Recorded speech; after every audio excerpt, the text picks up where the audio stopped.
Hi, thank you for watching my channel. Today we are going to be talking about Neptune in the first house. So, what is Neptune? Neptune is our spirituality. It's our dreams. It's our boundless self. It's our selfless devotion. It's where we deceive or are deceived. It's where we crave something yet can't seem to grasp it, or at least that's how it feels. It's our escape from reality, how we transcend beyond ourselves. This could be through meditation, love, sex, faith, through the use of drugs or alcohol, as well as creativity. It's where we look to be saved or to save others, and it's where we may be confused or lack direction in our life, wherever that Neptune is placed within our chart. What is the first house? The first house is our physical body, our personality. It's our birth story. It's the embodiment of who we are and how we show up to meet life. It's our vehicle. So say, if the sun is our engine, the car or the vehicle, the model would be our first house and our ascendant. This is what other people see when they first meet us. It is the moment that life was initiated for us. It is the beginning. Before we get started, I would just like to mention that there is no one placement that defines you, that we have to look at the whole natal chart, and that we are all complex beings. These videos are never meant to discourage you. They are meant to add awareness and higher consciousness. And these are my personal interpretations. Whatever speaks to you, I hope you take that with you, and anything that doesn't, please feel free to release. That being said, let's get started. With Neptune in the first house, you are someone that everyone naturally gravitates towards. This is because with Neptune in your first house, you unconsciously embody what other people are looking for in a friend, a coworker. Basically, you embody what they see or imagine as the perfect person. You may be someone who, no matter what your intentions are, you naturally adjust and change to each and every person that you meet. And this could make others almost obsessed with you because you are the ideal person for them, because you are projecting their own image back to them and what they want to see. You are someone who is extremely sensitive, and this can be a beautiful gift.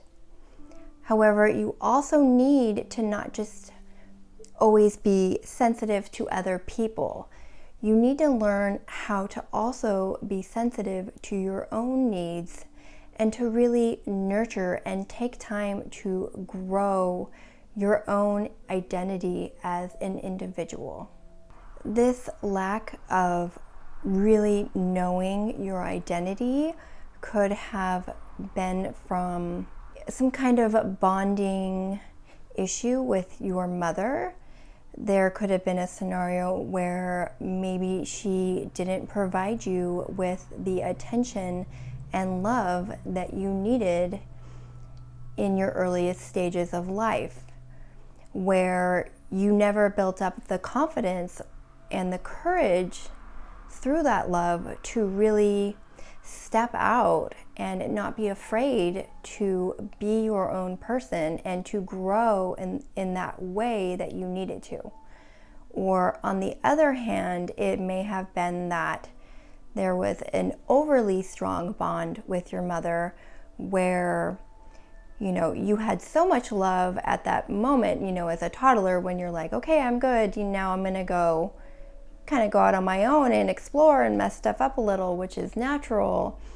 Your mom may have, latched on more and kind of resisted that independence in you.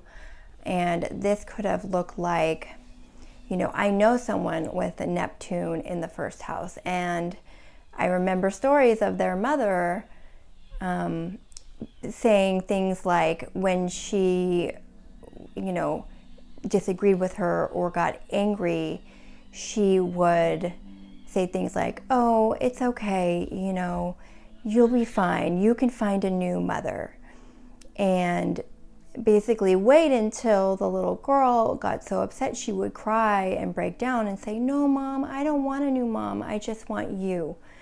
And I remember hearing this story, thinking kind of not too much about it at the time, but now knowing, as an adult and being a parent and more about psychology and astrology, how, that guilting of a child's and playing with their emotions when they're so sensitive and, everything's happening unconsciously, how that can be an issue with them actually learning how to naturally grow their own independence as well as build their identity. Neptune in the first, you could be someone who is extremely capable, extremely intelligent, and extremely beautiful, where so many people look up to you and are even obsessed with you. However, deep down, you don't really believe or accept any of these things about yourself. And there is a lack of groundedness where you may feel like you are constantly in a state of floating or drifting through life in some way. You may search throughout your life for someone to complete you, to, in a way, be the person that you've always wanted to become yourself. But it's going to be really difficult for you to ever find someone who is enough for you when you first are not enough for yourself. And that is something through spirituality, through therapy, through astrology, as well as any kind of metaphysical philosophy, that you really need to work and find healing and to really begin to tell yourself things of a positive nature, to really grow outside of what other people are saying or doing or how they're behaving. You really would benefit from time alone.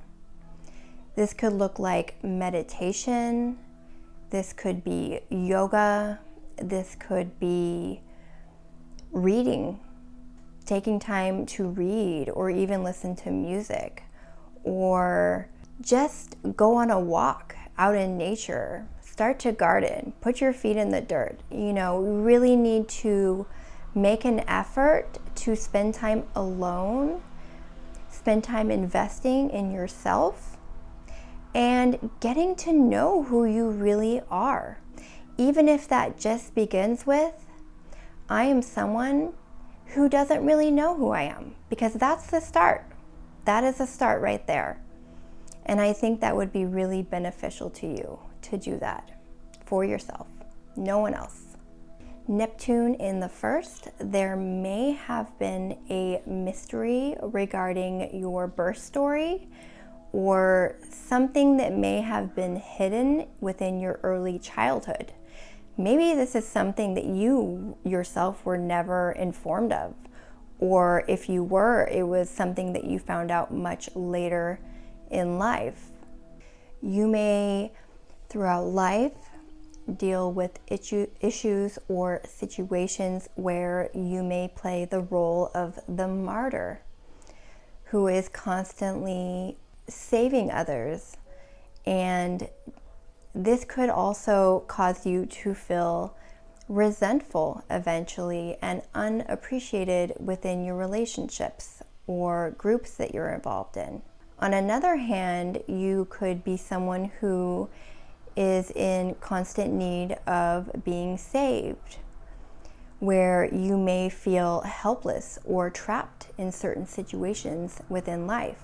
In the worst case scenario, you may turn to hard drugs or alcohol in order to numb the pains of life and reality. Positively, Neptune in the first, you are someone who has amazing spiritual gifts. It is almost as if, even on a physical level, like there is an essence of some kind of spiritual, divine aura or robe that is cloaked around your being, and it just emanates to those around you. It's like you're almost glowing to those who have that type of awareness. You are someone who, almost like in a dream state or just a natural state, where you can just state the obvious about, world concepts, about the universe, about divine beings, about other realms in such a natural and poetic way that it just throws other people off. They're like, wow, like you just summed up life in like 3 sentences. Like, how did you do that? And you may yourself be like, I don't know, like it's just so natural for you. Your natural state is kind of otherworldly.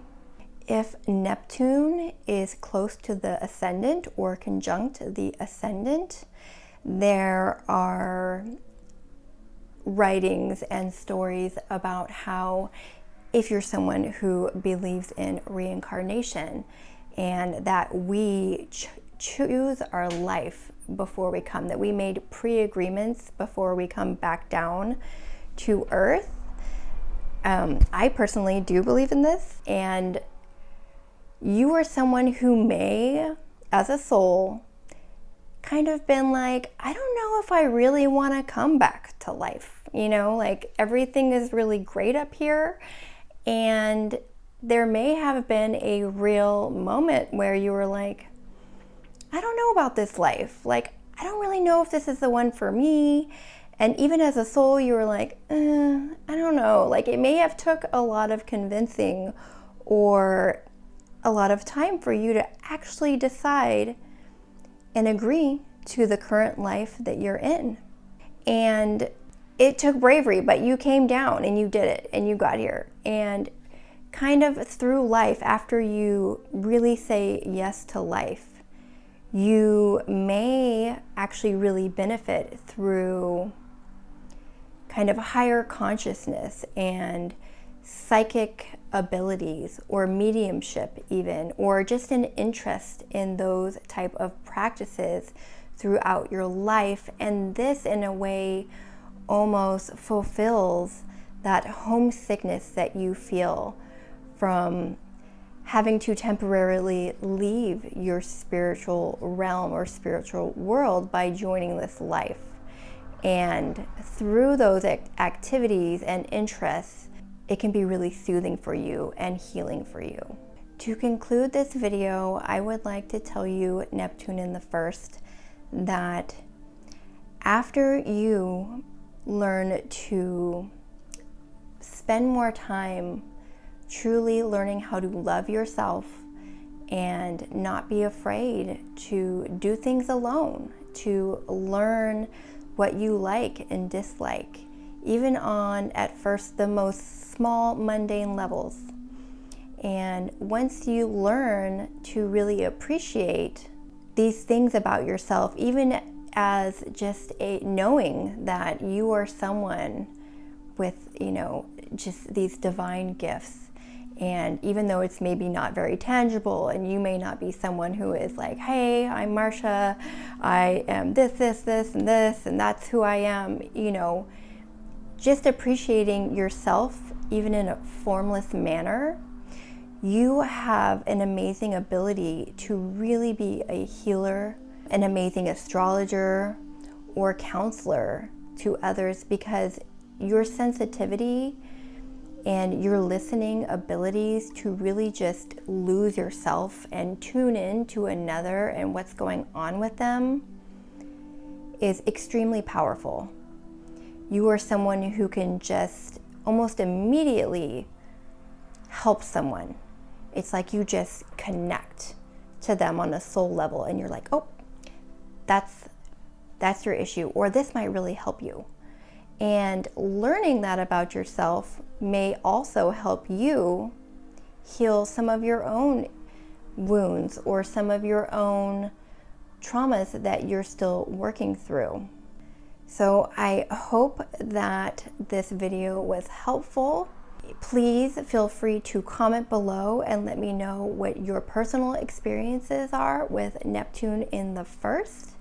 If you guys haven't already, please subscribe, and I will see you guys next week.